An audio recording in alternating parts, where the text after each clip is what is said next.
Hi, welcome back to the Personality Hacker Podcast. My name is Joel Mark Witt. And I'm Antonia Dodge. Over the past couple of weeks, Joel and I have been reimagining a suite of programs that we created a while back that is all about relationships. We have one that's for dating and attraction, one for couples, and then one for families. And the programs were created a little while ago, and so we were, putting a lot more new content in them, updating them. We have a new way of creating programs that we're also infusing with a little bit more rich media. But as we were talking about it, we were discussing different ways that we can show love to our partners in maybe a slightly different model than we've used in the past, particularly as it relates to understanding your partner's type and their cognitive functions. So as we were talking about this, simultaneously, what ended up happening is, Joel, you were having a session with one of your coaches, one of your energy coaches. And her name is Deb. She's awesome. She's been one of our Profiler training students in the past. And when you were in this coaching session, because she knows personality type, she was talking about how your 10-year-old or your tertiary function needs to be communicated with in order to feel real love. And it struck you, and you came back and talked a little bit about the words that she used to talk about how your 10-year-old effectiveness or extroverted thinking can feel like it's, like it's getting some love particularly from me. And it just triggered this whole series of conversations around what are the specific emotions or feelings that we need to be receiving from our partners for each of these positions in order to feel real love. Now, what I'm talking about with positions and cognitive functions, if you're a new listener, I'm talking about what we call the CAR model. The CAR model is a metaphor for understanding your personality type's cognitive function stack, or what's technically considered the mental wiring or mental processes that you use based on your type. Go to personalityhacker.com if you want to check it out. Look up CAR model, and there's plenty of information in there to, kind of catch you up and keep you up to speed on what we're talking about today. This is basically how you learn information and how you make decisions with your personality. Exactly. And knowing that piece of information is really leverage. Like in yours and my relationship, Joel, as two ENPs, knowing that you're using a different decision-making function from mine and knowing how they're different has probably mitigated about 1 million different arguments. Now, sometimes it's also given fuel. It's led to some. Yeah, it's given fuel to some of those arguments if we've not been in our best space and we've weaponized some of the information we have against each other, which we try not to do. That said, it's also really helped us understand why we will be looking at the same thing and coming at it from such different places. So as we were in this discussion, you whipped up this quick little model, and I thought it was brilliant. So I would love for you to share the model, and we can talk a little bit about why each of these positions in the CAR model need this kind of experience in particular. And then, sort of flay it out a little bit and talk about what's going on here when a partner chooses to show love in these specific ways. Yeah, in the program that we're putting together, we're actually doing 3 separate programs: attraction and dating, relationships and marriage, and children and family.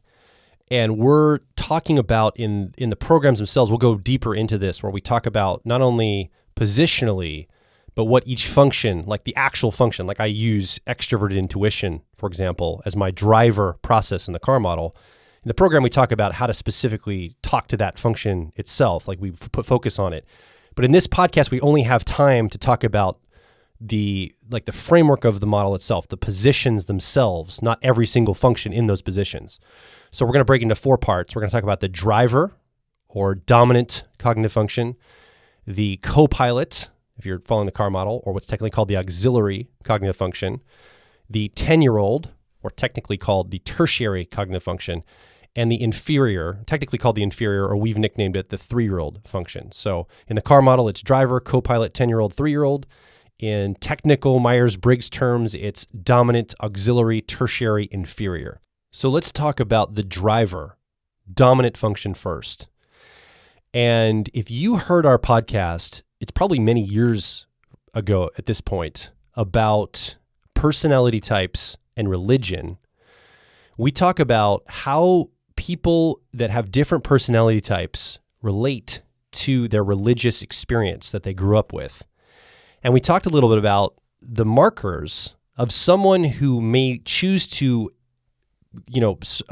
graduate from or leave a religious experience they grew up in based on how their wiring is. And one of the key metrics we said is if a religion honors the driver process someone shows up with, they're probably going to stick around in that religious experience into their adulthood, into their later life. If that religion does not honor their driver dominant cognitive function, they have a higher likelihood of potentially graduating from or leaving that religious experience. And so you can just already see some people are more wired for communal religious experiences based on the way their personalities are wired, and some people are less wired that way. So again, these aren't hard and fast rules, but they're tendencies. And from that, remembering we talked about that and kind of knowing that's how it works in the religious experience, in a relationship, often the same thing holds true. If you're in a relationship with someone, a romantic relationship is the context we're talking about here on this podcast, but it could be a friendship, it could be, parent-child dynamics or sibling dynamics, whatever it is. But if you're in some type of a relationship with someone and they're not honoring your driver or your dominant cognitive function that you bring to the table, the thing that you see the entire world through, the lens you see the world through, the way you show up to the world primarily, the way you experience the world primarily, if they're not honoring that or seeing that or respecting it, that is going to jeopardize that relationship. So in order to show your romantic partner love, you need to find ways to honor the primary way they enter the world, and that is that dominant or driver function. So what that means, and this is a rule for all of life, effectively. Any situation or context that does not honor our dominant function is a context we can only live in for so long. Because it's hard for us to separate who we are and our identity from that function. Like that is our primary lens for understanding and seeing the world. And so if the outside world does not give it space to express, to operate, to be in flow, we won't tolerate that context for very long. And I think that that's probably why. Our dominant function is the on-ramp to our flow state. And flow is a generative state. It's a state that gives us energy. So if a context or situation keeps us from being able to be in that function or grow it or use it or exercise it, then our opportunities for being in flow get smaller and smaller. In fact, at some point, we just can't get into flow anymore if the outside world gives us too much pushback. And that is a miserable situation to be in. So if you're in a relationship, a partnership in particular, where the other person doesn't understand your dominant function or driver, they don't understand what it needs, and maybe they even, in some ways resent it or actively work against it, you can't stay in that situation. Or you can, but you'll be horrifically depressed because all of your opportunities to regenerate your batteries will have been taken from you. So effectively, what honoring means is giving it space to operate, giving it opportunities to get better, to sharpen the saw, to express, to move around, to delight and play, and effectively show up as what it is. So there are some functions that are extroverted, and all the extroverted functions need to be able to operate in the outside world, in the external world, and engage through the lens of that particular function. And there are introverted functions. And so they need space and time to go inside and have self-intimacy and not have to constantly be around other human beings. If you're in a partnership with somebody who does not understand that, maybe you're with somebody who doesn't understand that you need to do a lot of activities outside the home. Like you can't just be bound to your house and maybe to, the context of the family. Like you need friendships outside. You need opportunities for travel. You need to maybe really invest in a project or have a big social network. If a person doesn't understand that and they think that they're not enough for you, right? Like why do you need all these other friends? Why do you need to be ambitious at work? Why do you need to do so much travel? Like, why do you always have to go out and be doing things? Like, aren't we enough? then you might feel like, you're a jerk for wanting something outside of the everyday familiar, when really all it is that you're being driven by your dominant function, right? Like that's a driver for you. It's something that you feel compelled to use. And if you want to show love to your partner and you keep your experiences and your adventures small in their behalf to show them love, unfortunately, they don't know that they're actually robbing themselves of opportunities for showing you love. And the opposite is also true if you have one of the introverted functions and you have a partner that doesn't understand that you need plenty of alone time. You need alone time to get inside of yourself and ruminate or think about the past or understand lessons or understand who you are or just think and learn more information. If you have somebody that doesn't get that and thinks that, well, why are you always disconnecting from me? Why are you always separating?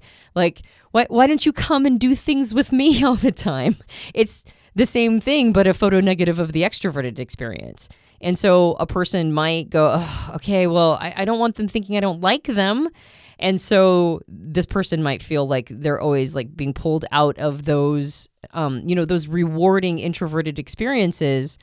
And they're trying to show their partner love by doing that, not knowing once again that their partner is robbing themselves of opportunities to show the introverted individual love. So honor really means taking time to understand the need of that function and then co-creating experiences, contexts, environments that allow that dominant or driver function to manifest on a regular basis, not like a couple, an hour a week or stolen moments or being opportunistic, but like a lifestyle that allows both people to be there as frequently as possible. That's really what honoring is. Honoring is going, this is you when it comes right down to it. This is how you see yourself. This is how you navigate through the world. So honoring really means taking, creating a lifestyle to ensure that both people in this arrangement are getting plenty of time in that dominant function. You mentioned that it's really good to understand this function. And I think that is absolutely primary if you're able to understand it. And you might be in a relationship with someone who has a function that is just baffling to you, and you just don't understand the need or the drive that they have. And so I think the optimal, the ideal is that you can really understand it. But even if you don't, I think the key here, the action for you, if you're in a relationship with someone that has a function that, it's not normal for you, it's something that's just a little different than how you would see the world to show up, is get out of the way. Removing obstruction, removing friction, removing resistances, allowing that person to express. They don't really need you to do anything, because when you move out of the way, our dominant functions, we know what to do with them. That's the way we show up to the world. We often are fine on our own. We can make things happen on our own. It's just don't obstruct it. Don't get in the way and don't hold them back. Don't weigh them down when they want to act upon this function. And that's something that you could also request from the person that you're in relationship with. Hey, here's how I'm wired. Here's how I show up to the world. Please allow me to express this fully. I think that's the key, is even if you don't understand it, you can still get out of its way. Yeah, and I have seen one-sided relationships where one person's dominant or driver function is being very honored. Like everything, maybe even the entire family system is built around making sure that person's dominant or driver function is being respected, and everybody's in chorus or concert with each other, making sure that works. Whereas the other person has to steal time to do what they need to do to feel the same level of generative. And oftentimes it's associated with societal expectations, whether or not that the person who is getting all of those needs met falls a little bit more in alignment with what society says we should be doing. Like things like being, really busy or like getting a lot of things done. A person who leads with maybe extroverted thinking or effectiveness. This is the kind of person who might be run a tight ship, and everybody in the house just is they all know what they're supposed to be responsible for, and everything's done well. And this would be very, society would consider that this is a well-run house. And maybe this person is married to or in partnership with an individual that has maybe an extroverted perceiving function, like extroverted sensing or sensation or extroverted intuition or exploration. And this would be the opposite of that. These are inefficient, messy, sort of adventurous, fly by the seat of your pants Crazy functions. makers. Yeah, apparently crazy making functions. Now, they don't have to be that way as they grow in maturity, but that's how it feels to the person who's, trying to run this tight ship. And so because society's impressions of how we were supposed to be showing up might favor the person leading with extroverted thinking or effectiveness, then it may feel like, well, let's lean towards that because that's the approved of way of operating. When really both people need lots of time to ensure that they're getting this part of them nourished. So it's sometimes easy to weigh on the side of what appears to be the proper or the right function, and the other one has to look for opportunities to express. But a partnership, like a real co-creative partnership, means that both, like an understanding and awareness of both of these functions will mean that equal time is being put towards them, equal care, equal honoring is put towards this. And it will feel off to the other person in the same dynamic that I just mentioned. The person leading with extroverted thinking might think that the person leading with, like, say, extroverted sensing is a crazy maker. But the opposite will sometimes appear true as well. The person leading with extroverted sensing might think that the person leading with extroverted thinking is too tight and buttoned up and trying to control everything. And they don't really care whether or not society would approve. And so now we have like lots of clashes and butting of head and not real conversations, because that one-sidedness only lasts for so long before it starts to brew resentment in the other person and one of the individuals. And so what's nice about this model is, when you see your driver function and the driver function of your partner and you put them side by side, a great exercise to do is to go, where are these going to clash? How are these two functions going to butt heads? And where are they going to really have a great symbiotic relationship? Where are they really going to support each other? And when you do that, then sometimes some of those fights become real obvious. And especially where your life and your lifestyle has, which side it's been weighing towards. Like in that same scenario, let's say the person leading with extroverted thinking has been conditioned to be more, compliant in some ways, and to give the other person a little bit more what they want, because that was part of their training, was to do that. And the person who's leading with, say, extroverted sensing gets more of their way, and the house is a little too chaotic, right? Like it's a little too random, a little too fly by the seat of your pants, improv, spontaneous, not a lot of rules, not a lot of frameworks. And that's going to make the person leading with extroverted thinking crazy. And so really seeing how you can create a like a dance, a choreography around these two functions to ensure that it doesn't go one-sided, that both sides are being honored. It takes some time. It takes some real thought and conscientiousness and plenty of conversation. But if you're able to do that, then now suddenly resentments melt away. And it's not one person who's constantly trying to, jerk the wheel of the car in one direction or the other. You've got two people who are truly co-creating an experience.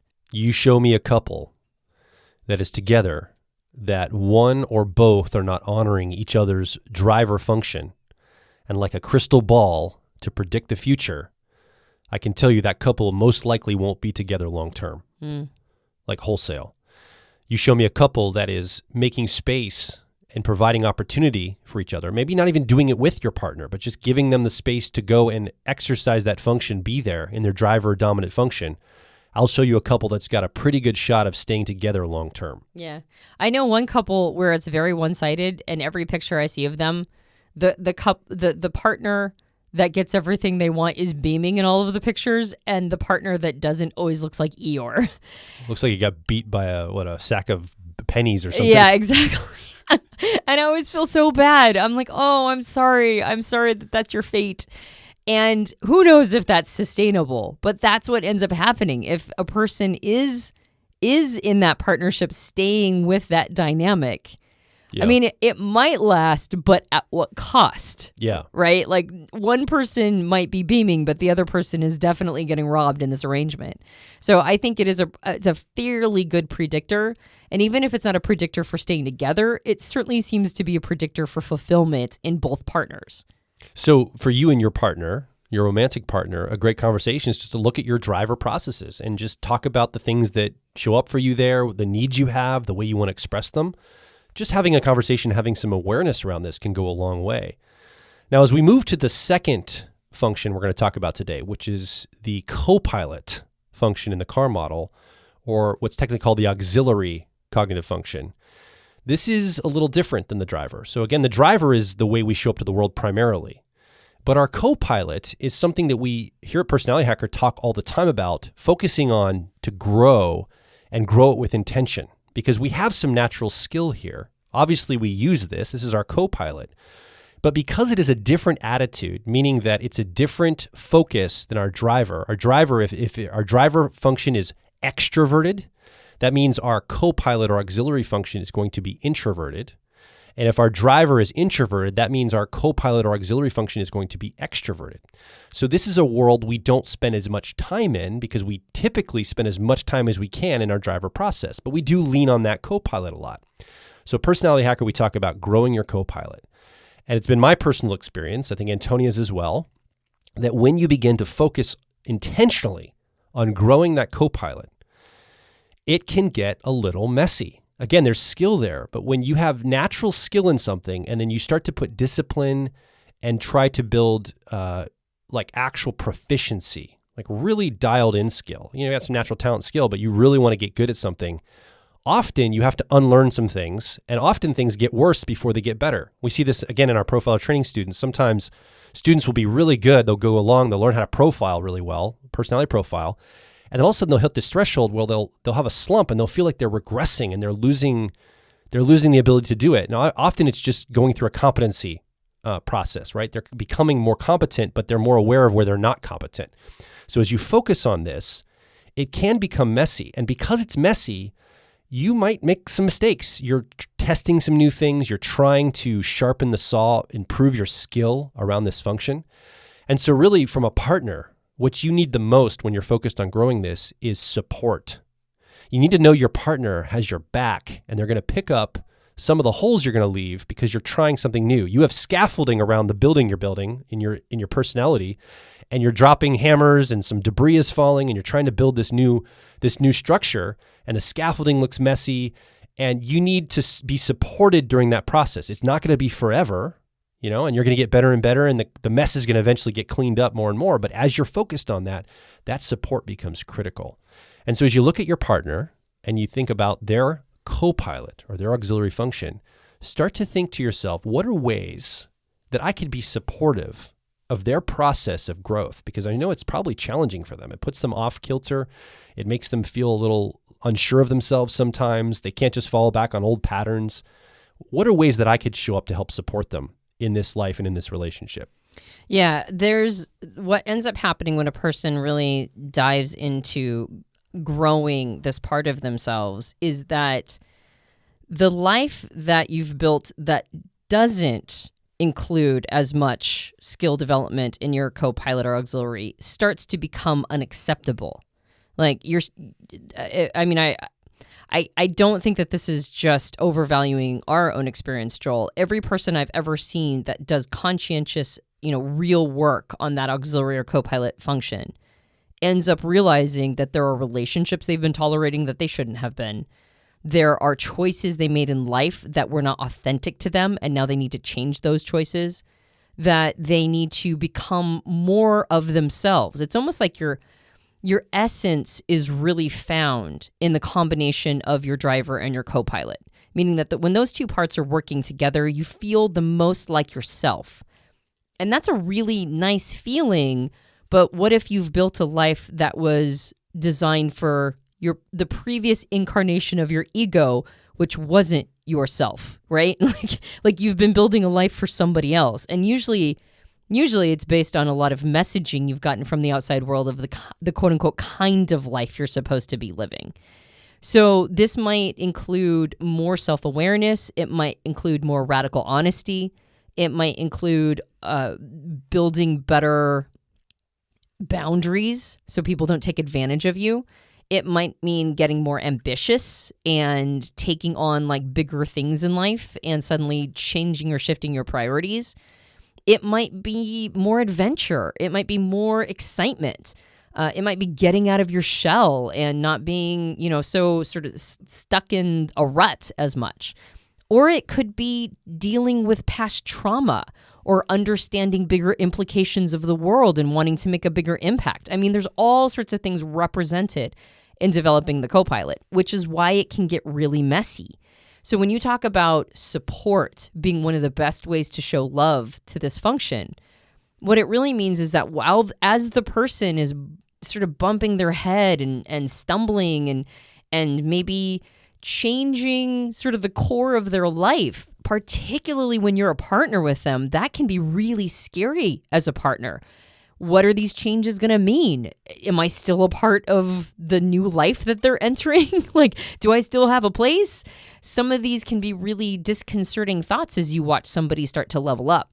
And the level up process, by the way, once you've done the full level up, it feels like a huge relief. But the whole part or the process of leveling up there's so much indecision and so much question and so much, am I doing the right thing? And why am I doing this? And ow, ow, ow. Being there for each other during those processes or like during all of that growth, it really takes so much support from each other to do the whole way out is through piece. And what your life looks like on the other side can sometimes be indescribable. So again, dialogue is incredibly important as changes are being made, as you're growing, as you're discovering more of yourself, and maybe your priorities are changing, and maybe your understanding of yourself is changing.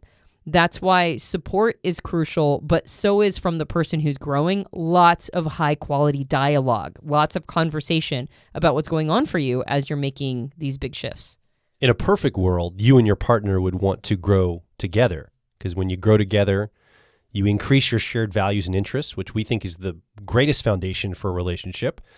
And your shared interest and values in growth can be another foundational pillar for your relationship. So that's in a perfect world.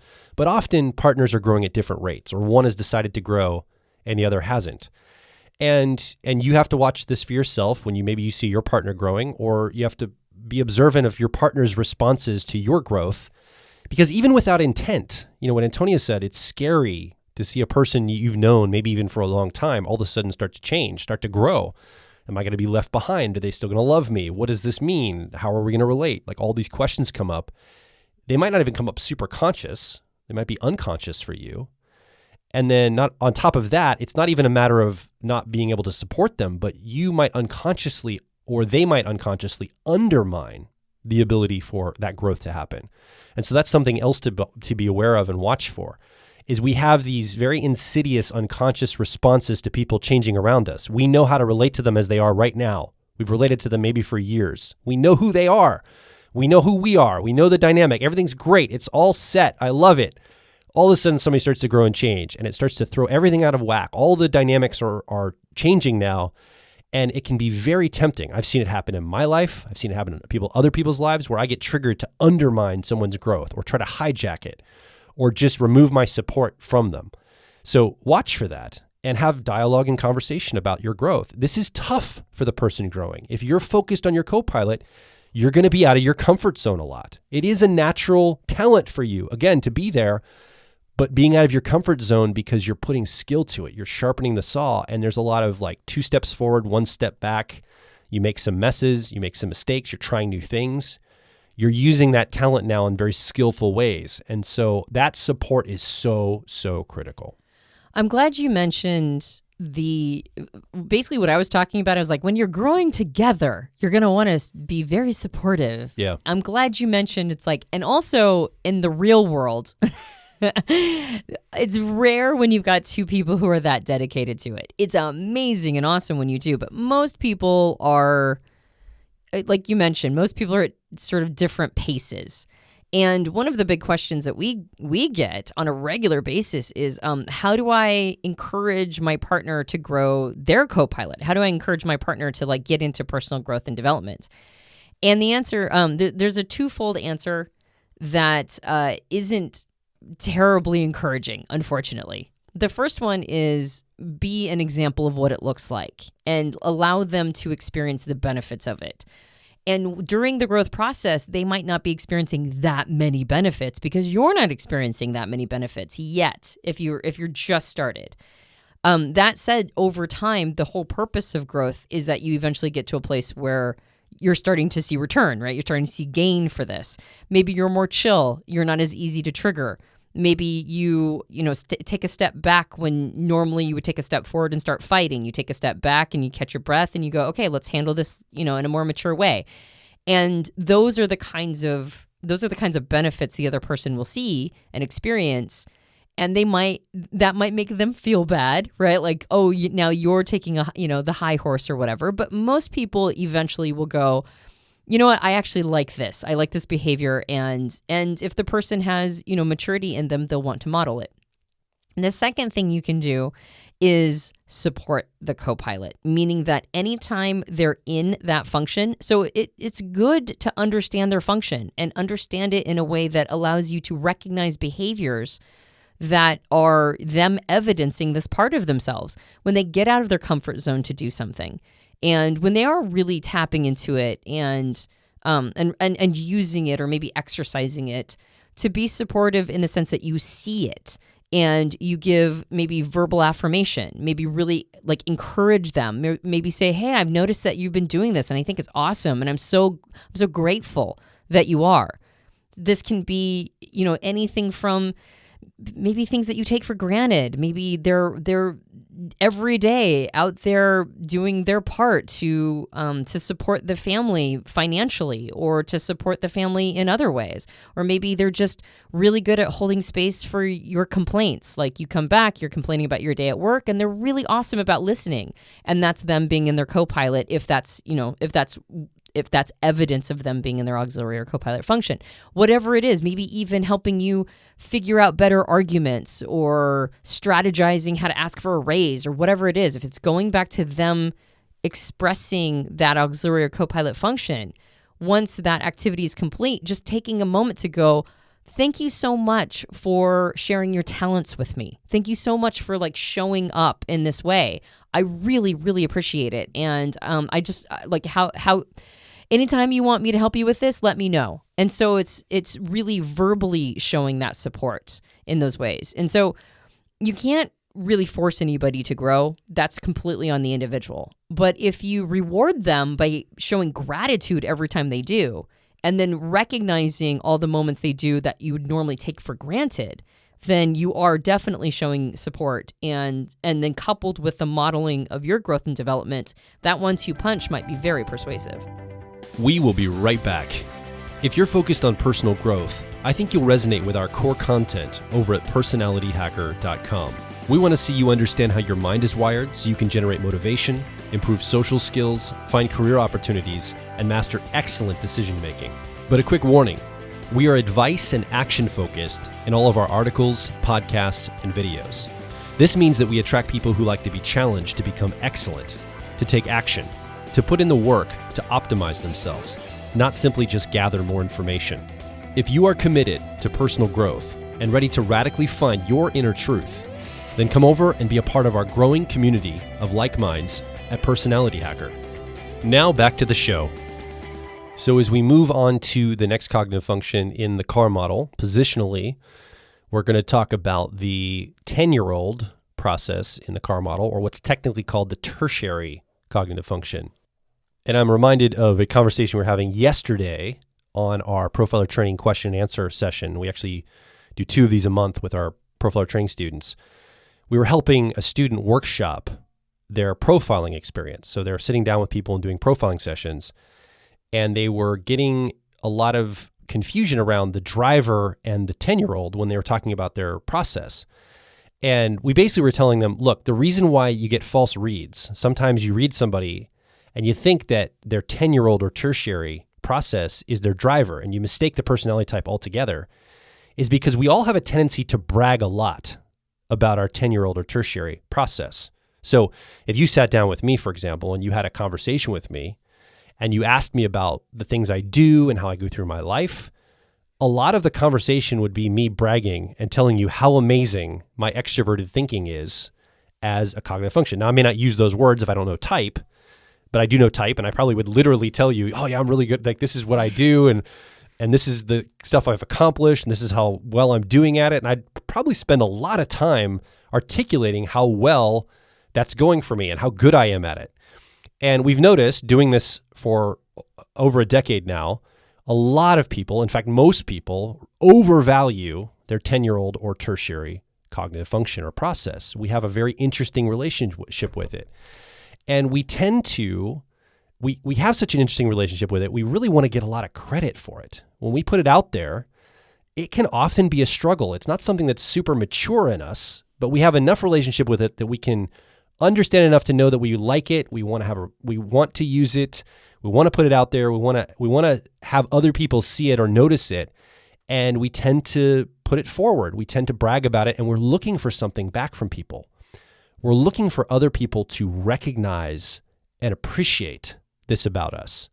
And so in order to do that, we'll quote unquote brag or articulate it more or put it out there and really talk it up in a lot of ways. Yeah. Well, when a person doesn't understand type, then they just talk a lot. They if you ask them about activities that would touch on this, there's a very overcompensating style of language that shows up. It's like, oh yeah, like if as an ENTP, my tertiary 10-year-old function is extroverted feeling or harmony. And I think before I understood type and before I hung out with EFJs that showed me how this function is really done right, I think if somebody asks, like, are you good at figuring out what a person's need is, right? Like just noticing what their needs are? Or are you good at like reading a room and figuring out what the room is? I'd be like, oh yeah, I'm totally good at reading a room. And you're not terrible at it. I'm not terrible, but I'm certainly not as good as I thought I was, especially hanging out with people who are legit way better than me. I do tap into people's needs, but I would be talking about maybe my immediate family. I wouldn't be talking about like everyone. And people who lead with this function have everyone's needs on their radar. And I'm like, oh, everyone? Like everyone? And so what ends up happening is we overinflate it because the territory we take in is actually rather small. And in that small territory, we're super good at this thing in a very tight context. Yeah. You start making the things related or the abilities and tasks and projects related to these functions bigger and bigger and bigger. They become more and more complex. Yeah, you can't fill in all that space with that 10-year-old or tertiary. But we don't know that because we're trying our best, right? Like that's the thing about the 10-year-old is that we're trying our best and we're doing well, we think. Yeah. So because it's something that's on our radar, it's still part of our identity. It's something we work hard at and we think we've done well. That's why we need appreciation because it is burning more calories than I think we realize it is to do this function. It's taking from us to some extent. And it's hard to see how much energy it takes because it's in the same attitude as the driver or the dominant, or it's in that same world. If your driver or dominant is extroverted, your 10-year-old or tertiary will be extroverted. And the same thing applies if you have an introverted dominant or driver function. So because it lives in the same world as the dominant or driver, that's the world you're comfortable in. And it's hard to admit when you have something that is a bit of a weakness there. Like it's especially if it's part of your identity.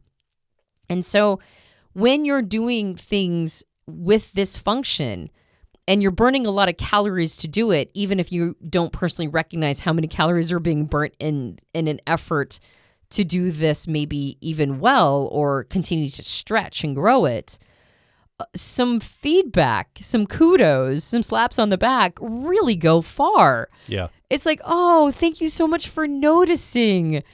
Thank you. Like right now, we're still dealing with a global pandemic, and it has meant that we have not been able to be as quote unquote lazy in our food prep and our meal preparation. And because I am the person who has extroverted feeling in my car model or Harmony, we just have assigned this to me to do the cooking because I have a little bit more, it's not as obnoxious for me as it is for you. I think for you, because you use extroverted thinking or effectiveness as your 10-year-old or tertiary, you would probably create a much less tasty system. Like your system would be very stripped down. It would be like, okay, every Monday we're having this and every Tuesday we're having this. And I'm a little bit more responsive to the environment. More finesse. Yeah, like what is everybody in the mood for and that kind of thing. And so it's just naturally sort of come to me. But I have not traditionally been much of a cook. But because of the context we find ourselves, the circumstances we find ourselves in, over the last year, I have legit learned to cook. And I think that that's one of the gifts that's happened over the last year. But it's still something that's a little tough for me in the sense that like 5 o'clock rolls around and I'm like, oh crap, I forgot to thaw the meat. Or 5 o'clock rolls around and I'm like, I didn't have a plan, right? It's not Taco Tuesday, what I know what I'm doing every Tuesday. It's like, oh, it's Wednesday. What am I doing right now? Oh crap, right? So I will create a meal and hopefully it's tasty. I think I'm becoming a better and better cook, but it's still something that I have a tendency to lose track of because it isn't at the forefront of my mind. But every time I make dinner and you guys very kindly say, oh, this is delicious. Or when you go, oh, this is amazing. Thank you so much for doing it. My 10-year-old or tertiary just starts to beam. Mm-hmm. I'm like, I did it. I prepared the meal and they like it. And I did it in time. And I just pat myself on the back. Whereas I know other people who have this function who do this every night. They've been doing it every night for 10 years. And if somebody says, oh, this is delicious, they'll go, okay, thanks. Right. But it's not, it doesn't quite have the same bang for the buck of like this is delicious. And my 10-year-old's like, that's right. It's delicious. So just a little bit of that goes a long way. And if you put it to the metaphor of 10-year-olds beam when we praise them, when we give them appreciation for the things they've done, particularly if it's something that was a stretch for them or outside their comfort zone and they did a good job. Look, you got all A's on your report card. And that little 5th grader will be like, that's right, I got all A's, and will like pat themselves on the back, right? And I think that's understandable why our 10-year-old or tertiary would respond that way. But because it messes up a lot too, I think that's why it's even more important to make sure that the appreciation comes in. Because the 10-year-old has also made a lot of messes, right? Like the day before, they tried to do something, it didn't turn out, they left a big mess, they didn't clean up after themselves, you had to come in and yell at them, right?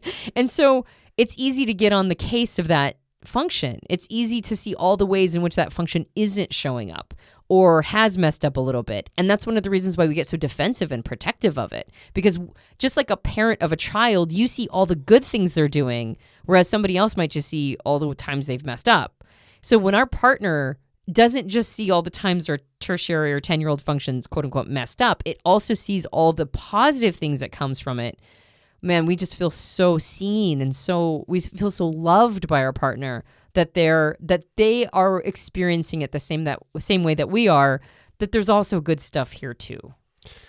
Going a layer deeper as well, just like a 10-year-old, like a real 10-year-old, a 10-year-old child, when they have a push-pull relationship because they're in this kind of in-between maturity place. Sometimes they'll draw a picture, literally or metaphorically, and come to you and like, look, Mom, look, Dad, cool what I did. Oh, great, little Johnny, that's awesome, and you celebrate it. But sometimes they are embarrassed by that. Sometimes it's silly or embarrassing because they like that day they're dipping into a higher level of maturity, and they feel weird making a big deal out of it. And so you really can't predict sometimes if you're a parent of a 10-year-old or have ever been a parent of a 10-year-old. Sometimes you can't predict how they're going to respond to your praise, and they may actually reject it or metaphorically knock the taco out of your hand. Or deny the praise because they feel silly about it because it's kind of a childlike thing to draw a picture and ask mom and dad if they approve of it. And so I think this can happen with us too in our personalities. I have a silly example of this, and I'm almost embarrassed to say this live on the air. But the other day I was preparing taxes for Personality Hacker and some of our personal stuff. There were some tax bills I had to pay, and I prepared it. It was like, for me, it was a huge deal. It doesn't come natural to me. It took a lot of effort to work through it. I had to write the checks and get the numbers right and file papers and have you sign them and me sign them, Antonia.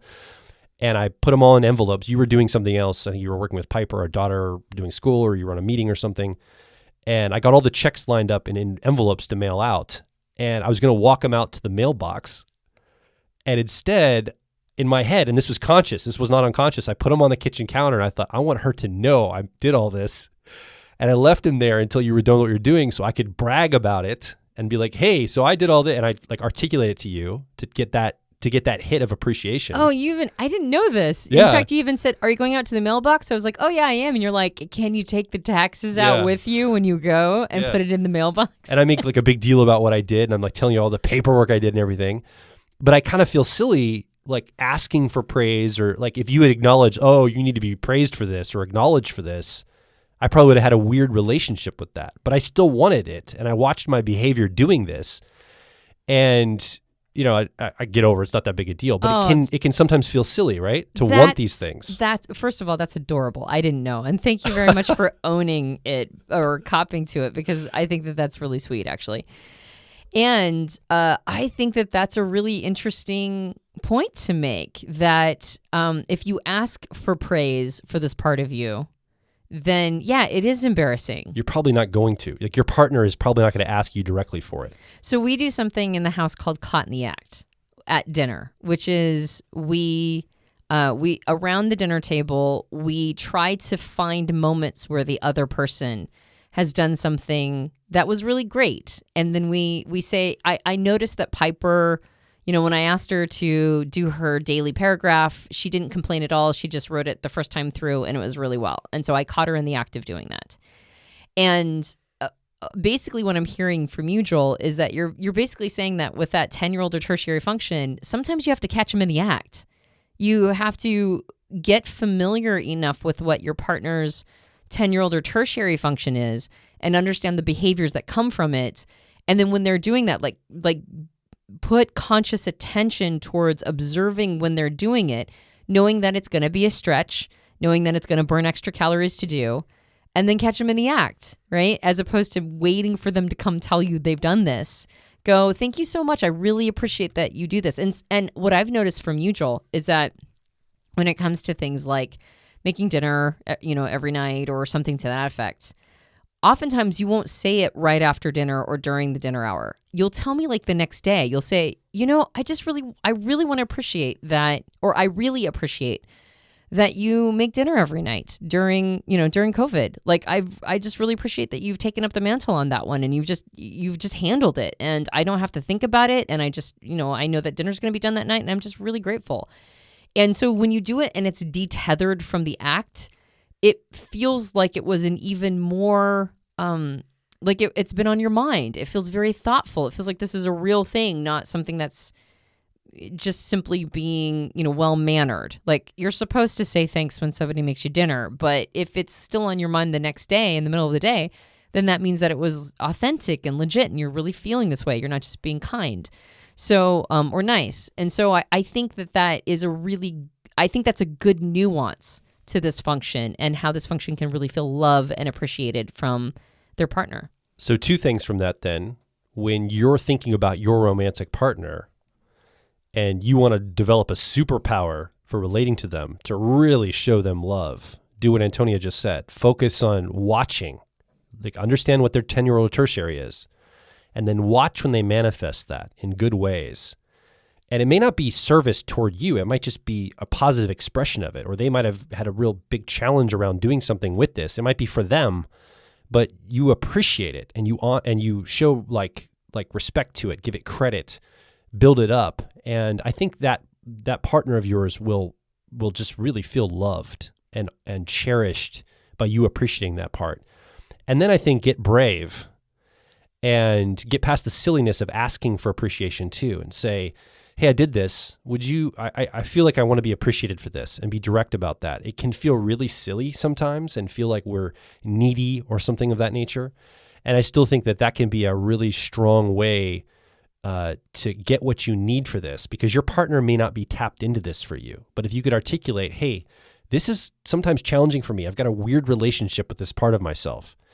If you appreciate this, that would really make me feel loved. And if you're okay with it, I might ask you to show me love and show me appreciation when I do certain things, to just help me feel like I'm doing okay and that you love me. There might be some partnerships of types that make it a little tougher. Like if your partner has your dominant or driver function as their 10-year-old or tertiary, it might be really easy for the person who has it as the dominant function to overlook it, or almost to have it sound condescending. Childlike, yeah. Yeah, if they praise that part of you when they're doing it so well, right? Like if you were an EFJ and your driver was extroverted feeling, if you gave me praise for the things I'm doing, it might maybe feel like you're patting me on the head. Bless your heart. Like bless your heart. So I think yeah, take the principle, obviously. Well, and apply it to your situation. I think in a situation like that, it might be good to notice how they're using that. First of all, how they're trying. Like maybe don't even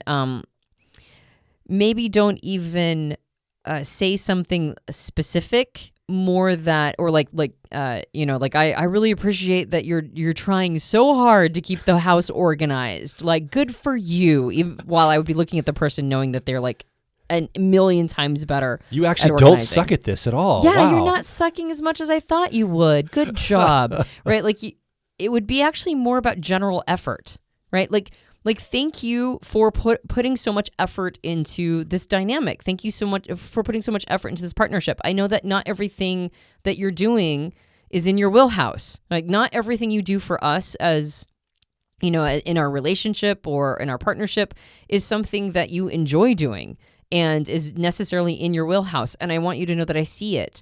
And something that's a little bit more vague like that, like the person will interpret it in the way that they need to interpret it. Yeah. Like even if it's conversations, like maybe one person is leading with an intuitive function and the other one has an intuitive function as their 10-year-old or tertiary. And they're game, right? They'll engage in those conversations with you. You don't necessarily have to go like, well, thank you so much for talking, philosophy with me. Like I would have liked to have talked longer, but I really appreciate, I guess thanks for doing that. It's more like, thank you for doing things that you don't always enjoy doing because you know that it makes me happy. And I really want to honor that. So you wouldn't necessarily have to say it in specificity. It could just be like a general show of gratitude. Yeah. For any time the person gets out of their comfort zone or stretches. And you know that it's not always easy for them, but they're doing it because they love you. Sometimes those kinds of statements are enough to show appreciation for that function. Yeah, like if you're talking to an ESJ, ESTJ, or ESFJ, and they have a 10-year-old or tertiary process of extroverted intuition.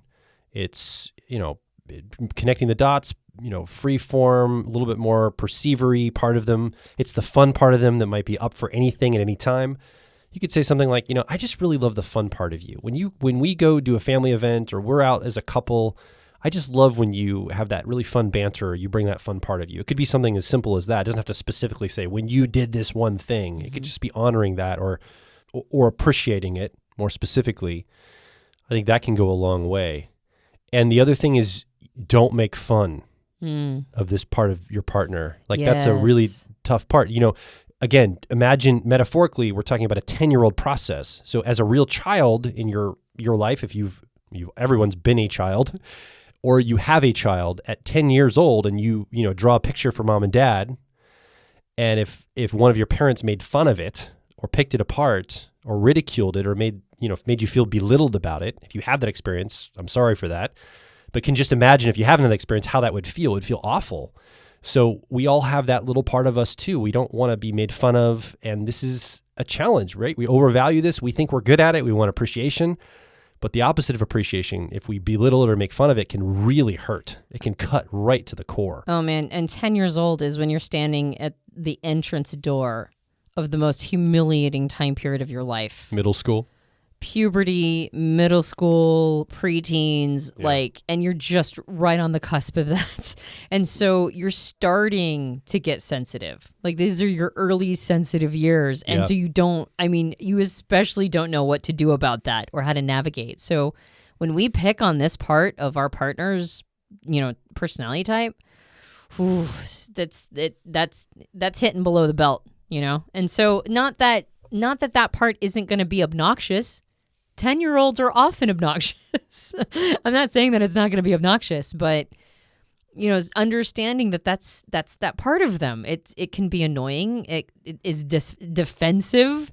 It has a tendency to be a little oversensitive and overconfident at the same time. And all of us have one. So that's a part of appreciating it. Appreciating is seeing that it's trying hard and it's doing its best and it has some limitations, and try not to attack that part of your partner. So as we move to talking about the final cognitive function in those 4 functions, driver, Copilot, 10-year-old, now we come to the 3-year-old, technically called the inferior cognitive function. And this is going to be very childlike. Again, we use the metaphor of the car with a 3-year-old as the metaphor. This function, if you looked at it as a person, would have the development of about a 3-year-old.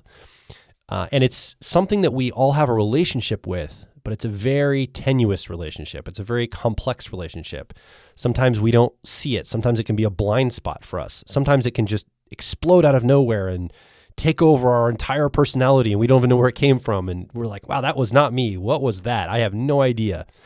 And so just like a small child, a 3-year-old toddler-aged child, this part of us really needs to feel protected and taken care of. And I think that it's one of the most vulnerable parts of ourselves. I think the 10-year-old's a little feistier. It can fight back a little. It's got a little, it raises its fist and says, all right, come at me, man. But this 3-year-old process doesn't necessarily have that as much. It feels very much like if it's not in its sandbox, if it doesn't know what it's doing, it feels like it might be doing something wrong. It feels like it needs to be protected. It feels very, very vulnerable and exposed almost all the time. Yeah, I know that for my inferior function, I'll get into contexts where I know that this environment is very much designed for people who have my 3-year-old function as a strength. And I will almost feel like I'm being reverted back to childhood. Like I won't know what to do. I'll feel like I need an adult to help me navigate through what's going on. And I would imagine that almost everybody feels that way when they're in a context that requires more sophistication from this part of who they are. And that's the thing about the 3-year-old function is that for other people, this is not a blind spot. This is a very adult way of entering the world. And so since you're an adult and you're engaged with other adults, the assumption is going to be that when you go to this place, you're going to show up as an adult. And so we do our best to hide it. We've got lots of strategies, lots of tactics to put on that really strong, mature front as we engage with the world. But when it requires this part of us to come out, a lot of times we're like deer in the headlights and we're like, I hope this goes fast. And how do I avoid this situation in the future? So if you know what your partner's 3-year-old or inferior process is, you know what the most fragile part of who they are is. Like they have other functions that they might be even weaker with, maybe some shadow functions that fall way down the line, maybe the 7th or 8th function. But those aren't really part of their identity. That's not how they see themselves. The 3-year-old or the inferior is still part of how you see yourself. And sometimes it's in contrast. Like I'm not my 3-year-old, and that's who I am. I identify myself, or I am so identified with the driver function, which is its polarity opposite, that part of my identity is that I'm not that. But then in other ways, you can't help but notice how it comes up over and over and over, and you can't help but notice how it whispers in your ear, and then it's part of your worldview, particularly when you've got you get into type and you get a strong definition or a strong explanation of that function. You can start to see it's actually all over the place. It is a major part of who you are. So it's this big part of who you are. It's a big part of how you identify or define yourself, either against it or understanding how it touches everything like veins of gold. And you're not particularly that great at it. And in fact, it overwhelms and intimidates you. So you could see why you would really want a person in your life to protect this part of who you are, not go after it, not demonize it, not weaponize the fact that you're not great here, but really understand that when you're going to this part, talk about trying hard, right? Anytime a 3-year-old is attempting to do anything, they're adorable because they're putting all their all of their effort, all of their attention and focus on pretty basic things, right? Like they're potty training at 3. This is a pretty basic thing, and yet when Piper was potty training, we gave her treats every single time. We're like, good for you. This was amazing. And so when it comes to this part of who we are, when we show up and we do our darndest to engage with the world through this lens, I think we might need a treat every time. You know what I mean? We might need our partner to recognize what it takes from us to be there. I think in particular, people who lead with maybe or who have like a feeling function as their 3-year-old, getting intimate, getting like really emotionally expressive, connecting on a deep emotional level, that can be tough. And in a partnership, it's expected. So when a person that you're in a partnership with, if they are leading with a thinking function as their driver and have a feeling function as their 3-year-old, everything they're doing is kind of fragile, right? It's really delicate. And when they're willing to show those parts of who they are to you, understanding how fragile this could be, really protecting that emotional expression is, I think, really important. So as you gain intimacy with your partner, your romantic partner, or anyone for that matter, this part of you and part of them will become more exposed over time because you're trusting each other and you're going to show the more childlike, vulnerable parts of you. And, we want to talk about how you can really hurt a partner by making fun of or, belittling their 10-year-old process. You come at their 3-year-old, you could destroy a person here, like very vulnerable part of us. And this is a part that we are very unsure of. And if you're not careful, a lot of damage, a lot of hurt can live here. In fact, maybe you and your partner already have caused hurt in this area of your personalities. So just be mindful of that. Watch for that and be very careful. It's very unfair in the middle of a fight, in the middle of a disagreement, to go at this. This is like a sucker punch to someone's personality, to go after this part of them, which is very tempting, especially if you know type, especially if you know how they tick, especially if they've been vulnerable. It can do massive damage and destroy trust and fundamentally undermine your relationship long term if you focus on that and hurt someone here. There are a lot of disadvantages to you and I both being ENPs, Joel. Like, we double up on a bunch of stuff that ends up being redundant. We don't catch each other's blind spots. But I will say that one of the major advantages is that we never attack each other's 3-year-old. Yeah. Because we can't even imagine somebody attacking that part because we share the same 3-year-old function. So it's not like I'm going to go after your introverted sensing and you're definitely not going to come after mine. So I think that's one of the nice things about having the same driver and 3-year-old is that we never go for the jugular on that one.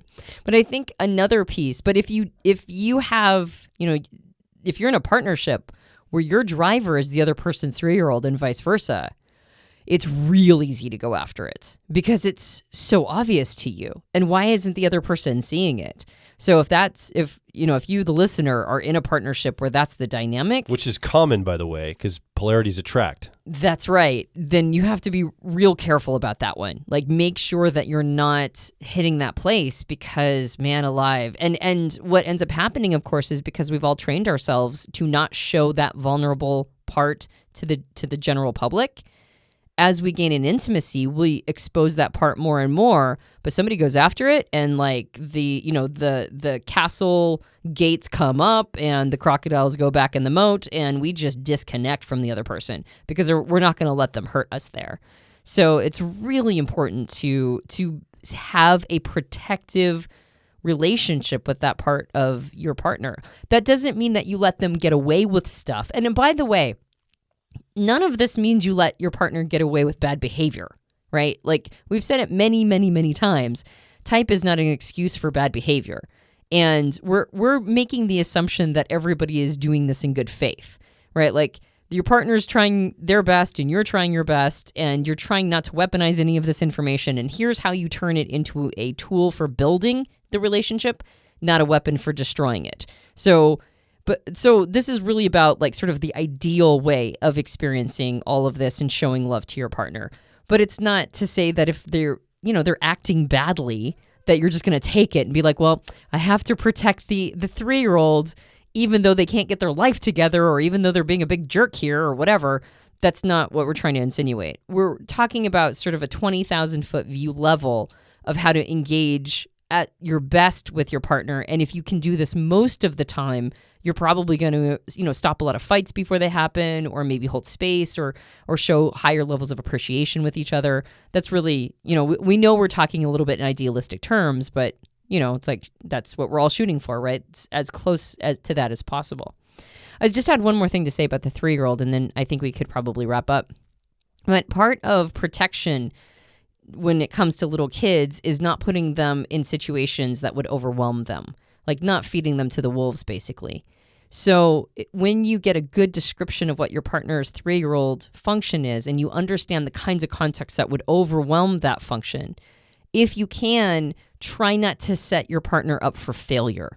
Try not to require them to go do a bunch of stuff that would, that needs them to be highly proficient in that area. And then when they don't perform well, or when they do a slapdash job, or they barely got through it by the skin of their teeth, go, why didn't you do a better job, right? We can all sort of understand what overwhelming behaviors would be around this. And then when they perform and show up, again, showing lots of gratitude and appreciation. You and I are both E&Ps, Joel. You just talked about doing taxes. You've been really getting into the nitty-gritty of our business and setting a bunch of systems up that are just, mundane, necessary, talking to the CPA and, getting a lawyer and figuring out all the tax and government paperwork and all this stuff. You don't even know. I don't even know You're just making it up. You're like this and I don't even know what any of this stuff is called, right? Like I don't know. Just like cringe, like you don't even I don't know any of this stuff. And you've been doing it all, and I don't even care if you've been doing it well. The fact that you've been doing it at all is like, I can't even tell you how grateful I am. That's how ignorant I am. Anyway, I can just blast nothing but gratitude and appreciation towards you for handling it. And I could imagine if I had that function as more of a strength, how I might be like, well, why didn't you do it this way? Or why didn't you do it this way? And I'm sure that would be maddening to you. So we are laughing about it's just how ignorant you're like struggling I am. trying to like get the list. You're like and I think the letters PPP come in here and something about taxes or something. Yeah. Anyway, yeah. So the point is, try not to set your partner up to fail. And when they perform doing things in this function, make sure you show gratitude, not criticism. Okay. So as we conclude this, as we wrap up, want to land with 3 things to think about as we have looked at this. So we're looking at the CAR model, and we're doing it in the framework of romantic relationships. It can extend to other relationships, but romantic relationships, how to show love to your partner and how to receive love from them. We talked about positions of the cognitive functions in the CAR model, 4 positions: driver, co-pilot, 10-year-old, 3-year-old. And the driver, again, needs to feel honored. You need to feel honored in your driver to be able to feel love from your partner. Your co-pilot, you want to feel supported. In your 10-year-old, you want to feel appreciated. And in your 3-year-old, you want to feel protected. And if you can look at your partner and really understand how they're wired and show up giving these things to them, I think you're going to see a radical uptick in your romantic relationship. I think your partner is going to feel so loved and so much love from you. It could really make a difference in your partnership. I think the first step in this is awareness and understanding of how your partner is wired, how you're wired, your personalities. How do you come into the world? What cognitive functions are you each bringing into the partnership together? And that's going to be extremely informative. Just having awareness around that, just having awareness of how your partner's wired can go a long way, and understanding how they're showing up to the world. Man, that's a huge thing. And then if you are able to have communication and conversation with your partner, step 2, being able to sit down with them and talk through some of the differences and how both of you are wired, and maybe talk about some of the ways you can honor, support, appreciate, and protect your partner in these different ways, and how love can be exchanged between the two of you, I think that can also go a long way. And then third, and this might be the most important thing out of all these, is you need to start with yourself. We can't really expect the person we're in a relationship to honor our driver if we're not willing to honor our driver. We can't expect the person in our relationship to support our Copilot if we're not supporting our Copilot growth.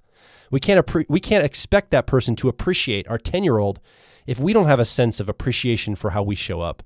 And we certainly can't expect them to protect our 3-year-old if we're unwilling to protect it for ourselves. So it really starts at home. It starts with ourselves. Looking at yourself to say, what areas am I not showing myself love by honor, support, appreciation, and protection in my personality? I think by starting there and then going out from there to have that awareness and conversation, I think that you're going to see a difference in your romantic relationship going forward. Yeah, I totally agree. I bravo. You're still laughing about the whole introvert sensing stuff. I just see you over there snickering. Try not to laugh on the mic. It's great. You were doing this really wonderful wrap up, and I'm just like over here crying, cracking up. Yeah. So anyway, wrap it up. Yeah, I think that's fantastic. I think that was a wonderful way to land the plane. So you've been listening. What's your thoughts? What's coming up for you? What's your partnership been like? Have you found yourself honoring, supporting, appreciating, and protecting your partner in these ways? Have you gotten that from your partner? Are you seeing ways you could increase this? What is not resonating with you? We want to hear from you. You haven't had a microphone, but you've been with us here this entire time. But now is the time for you to make your voice heard. Come over to personalityhacker.com. Directly below this episode, you can leave a comment, ask a question, or more importantly, share your story in the comment area, and we can get a conversation going in the community. And if you enjoyed this podcast, you can subscribe to us on iTunes and various Android platforms. If you leave us a rating and review on iTunes, that helps us out a lot. We have a book. It's called Personality Hacker. You can get it at all major book retailers. And if you leave us a rating and review on Amazon or on Goodreads, that also helps us out a lot. And we are entirely subsidized by our business that Joel has been doing lots of taxes and things for. So if you would like to invest in us, the podcast, and in yourself, head over to personalityhacker.com and look at our catalog of programs. There are personal growth programs through the lens of personality type, and see if there is one that is just right for you. My name is Joel Mark Witt. And I'm Antonia Dodge. We'll talk with you on the next Personality Hacker podcast.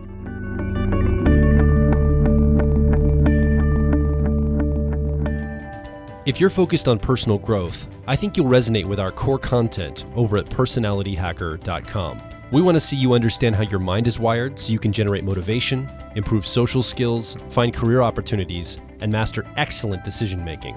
But a quick warning, we are advice and action focused in all of our articles, podcasts, and videos. This means that we attract people who like to be challenged to become excellent, to take action, to put in the work to optimize themselves, not simply just gather more information. If you are committed to personal growth and ready to radically find your inner truth, then come over and be a part of our growing community of like minds at Personality Hacker.